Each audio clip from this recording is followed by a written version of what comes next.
اب یہ آیت جو میں نے انتخاب کی ہے چند جملے اس کے سن لیجئے کہ میں تاریخ کے آئینے میں سب کچھ پیش کر رہا ہوں، تو یہ بنی اسرائیل سے متعلق ہے۔ ثم انتم ہؤلاء تقتلون انفسکم، اللہ کہہ رہے ہیں میں نے تم سے میثاق لیا تھا، گزشتہ دو آیتوں میں میں نے بھی پیش کیا میثاق، خون نہیں بہاؤ گے، یہ نہیں کرو گے، وہ نہیں، سب کچھ اللہ کہہ رہا ہے ثم انتم ہؤلاء تقتلون انفسکم وتخرجون فريقا منكم من ديارهم تظاهرون عليهم بالاثم والعدوان، تمہیں پتہ نہیں چلتا کہ تم میثاق کر چکے ہو، اللہ سے وعدہ کر چکے ہو ایک دوسرے کا قتل نہیں کرو گے، لیکن تم بھول کیوں جاتے ہو؟ تم پھر بھی ایک دوسرے کا خون بہا رہے ہو۔ اے بنی اسرائیل، تم پھر بھی ایک دوسرے کا خون بھی بہا رہے ہو اور اپنے میں سے ایک گروہ کو نکال دیتے ہو، ان کو کہتے ہو یہ گناہگار تھے اس لیے ہم نے نکال دیا۔ تظاہرون علیہم بالاسم والعدوان، الزام لگاتے ہو، تہمت لگاتے ہو کہ یہ گنہگار تھے، ہم نے ملک بدر کر دیا۔ بھائی جب نکالو گے کسی کو ذلیل و خوار کر کے تہمت لگا کے، تو تہمت لگانا ایک ایسی شے ہے کہ پلٹ کے واپس آتی ہے، واضح کر سکا تھوڑی سی اور وضاحت کر دوں اس کی۔ بھائی اب یہ سورہ نور کی آیت ہے، آپ کہیں گے اتنی آیت سنا دی یاد بھی نہیں ہوں گی، ٹی وی پہ جا رہی ہے، ریکارڈ ہو رہی ہے، تو میں کہہ رہا ہوں کہ اب یہ جتنا ہو سکتا ہے یہ مطالعے پیش کرتا رہوں آپ کی خدمت میں۔ بھائی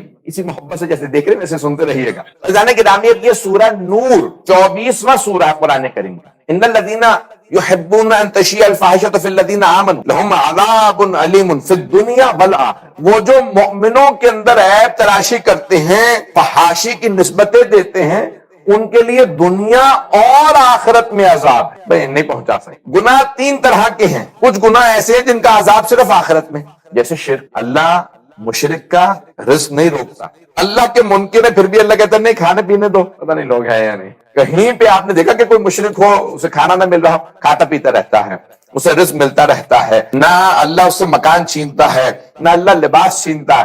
اللہ کہتا ہے کوئی بات نہیں، دنیا میں جتنا انجوائے کرنا چاہتے ہیں کر لیں، آخرت میں ایک ہی دفعہ عذاب دوں گا۔ کچھ گناہوں کا عذاب صرف آخرت میں، کچھ ایسے گناہ جن کا عذاب صرف دنیا میں۔ مومنین کے لیے بعض اوقات ہم ایک دوسرے سے ظلم زیادتی کرتے ہیں، یہیں پہ اللہ سختی دے دیتا ہے، سزا دے دیتا ہے تاکہ آخرت میں مومن کو عذاب نہ ہو۔ بہت سے لوگ کہتے ہیں بڑی بیماری کاٹ کے گئے، دنیا میں انہوں نے اپنی برزخ کاٹ لیے، کچھ یہاں پہ نہیں کاٹتے تو برزخ میں کاٹتے ہیں، توجہ ہو، تاکہ وہ کاٹ کوٹ لیں، پاک ہو جائیں، تو بھی توبہ کر لو بجائے کہ پھر کچھ نہیں کاٹنا پڑے گا۔ تو انسان بعض کا سختیاں دیکھتا ہے، پریشان نہ ہوئیے، میری باتوں سے پریشان میں دیکھ رہا ہوں کہ لوگ ہو رہے ہیں۔ جانے گرامی کچھ گناہ ایسے جن کے عذاب صرف آخرت میں، کچھ گناہ ایسے جن کا عذاب صرف دنیا میں، لیکن کچھ ایسے گناہ ہیں جن کا دنیا میں بھی عذاب ہے، آخرت میں بڑے سخت گناہ ہیں۔ وہ اللہ نے سورہ نور کی آیت میں کہا ان الذین یحبون ان تشیع الفاحشۃ فی الذین آمنوا، جو مؤمنوں کی طرف فحاشی کی نسبت دیں، ان پہ تہمت لگا دیں یا ان کے عیب تلاشی کریں یا ان کے عیب کو لوگوں کے سامنے بیان کریں، بیان یہ کہ اس نے تو کیا ہوگا، لہم عذاب علیم فی الدنیا، ان کے لیے سخت ترین عذاب ہے دنیا میں بھی اور آخرت میں بھی۔ آخرت میں تو جو عذاب ہوگا ہوگا، دنیا میں عذاب کیا؟ اب امالیہ شیخ طوسی کے اندر یہ حدیث موجود ہے، امام موسیٰ بن جعفر الکاظم علیہ السلام، اب امام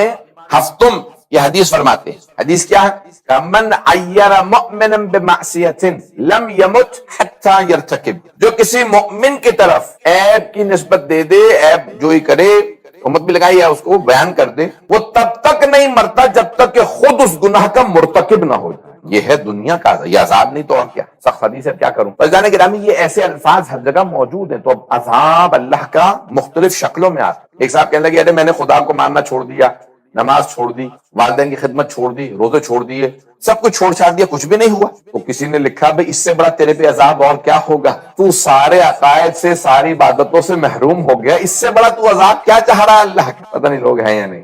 یہ مختلف عذاب کی مختلف شکلیں ہوتی ہیں کہ بعض اوقات، اب میں ایک حدیث ہے بڑی سخت حدیث ہے، البتہ پتہ نہیں پروردگار گناہوں کو معاف کر کے، اب یہ عجیب و غریب حدیث، امیر المومنین سے کسی نے پوچھا، یہ ظاہراً سفینۃ البحار میں خباث قومی نے تحریر فرمائی، مولا جس آدمی کی زبان قابو میں نہ ہو، جس کو چاہے نشتر مار دے، جس کی چاہے غیبت کر دے، تہمت لگا دے، برائیاں کرے، جھوٹ بول دے، تو کیا اس کی سزا؟ مولانا نے کہا آخرت میں تو ہے، دنیا کے اندر بہت سی عبادات سے محروم ہو جائے، حرمت صلاۃ اللیل، نماز شب کے لیے کبھی نہیں آنکھ کھلے گی، کبھی اس کو توفیق نہیں ہوگی، کئی اس کے نمازیں قضا ہوں گی، کئی ایسے۔ یہ زبان جو ہے نا، اللہ نے 32 اس کے اوپر پہرے دار بٹھائے، یہ دان پہرے داری تو ہے نماز پہ، اس پہ 32 محافظ بٹھائے، 2 گیٹ لگا دیے ہونٹوں کی شکل میں، پھر بھی قابو میں نہیں ہے، گھر اجاڑ دیتی ہے، جنگیں کروا دیتی ہے، دنیا میں فساد کروا دیتی ہے، فتنے کروا دیتی ہے۔ یہ دو چھٹان کی زبان ہے لیکن کسی کے بھی قابو میں نہیں ہے، کتنے بڑے بڑے کام کر دیتی ہے، پتہ نہیں بات پہنچ رہی ہے نہیں پہنچ رہی، اور مجھے پتا ہے اس پہ کوئی داد ملنی نہیں ہے۔ تو عزیزان گرامی، یہ تمام کے تمام مفاہیم اگر آپ قرآن کریم کو دیکھتے چلے جائیں گے تو قرآن بڑی گہرائی سے بات کر رہا ہے۔ ثم انتم هؤلاء تقتلون انفسكم وتخرجون فريقا منكم من ديارهم تظاهرون عليهم بالاثم والعدوان وان ياتوكم اسارى تفادوهم، اور اگر کہیں تمہارے پاس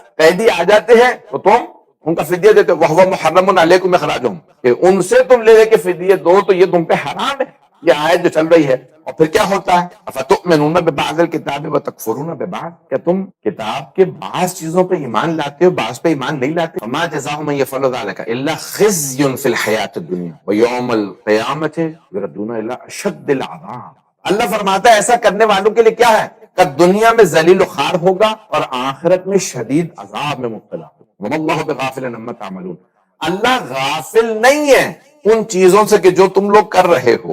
اب میں یہاں پہ حدیث کچھ پیش کرنا چاہتا ہوں۔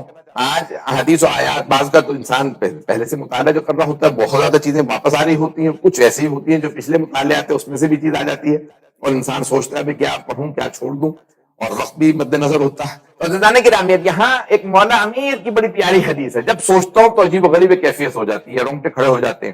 نہج البلاغہ میں مولا فرماتے ہیں الحذار الحذار فواللہ قد ستر کأنہ قد غفر۔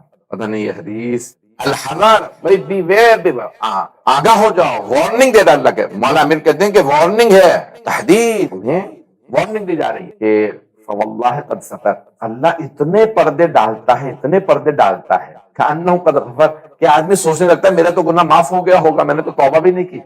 بہت بڑی حدیث۔ مولا فرماتے ہیں اللہ اتنے پردے ڈالتا ہے کہ آدمی سوچنے لگتا ہے کہ میرا گناہ معاف ہو گیا۔ مولا فرماتے ہیں نہیں، وارننگ دے رہا ہوں، وارننگ دے رہا ہوں، اگر توبہ نہیں کی تو گناہ کہاں معاف ہوا؟ وہ ستار العیوب ہے، وہ عیبوں پہ پردے ڈالتا ہے، وہ گناہوں کو چھپاتا ہے۔ یہ نہ سوچنا کہ انہ قد غفر، کہ اس نے معاف کر دیا۔ لوگ یہ سمجھنے لگتے ہیں کہ انہ قد غفر، کہ اس نے معاف کر دیا ہوگا، اتنے اس نے پردے ڈال دیے۔ تو بھئی یہ عیب جوئی عجیب و غریب شے ہے کہ انسان جو ہے لوگوں کے عیب نہ تلاش کرے، عیب نہ سوچے۔ جو انسان دوسروں کی طرف انگلی اٹھاتا ہے وہ یہ بھول جاتا ہے کہ بھی ایک انگلی ان کی طرف ہے، باقی اپنی ہی طرف، باقی تو سب اپنی طرف ہے۔ تو یہ عیب جوئی انسان کے لیے بڑی اس کی ممانعت آئی ہے۔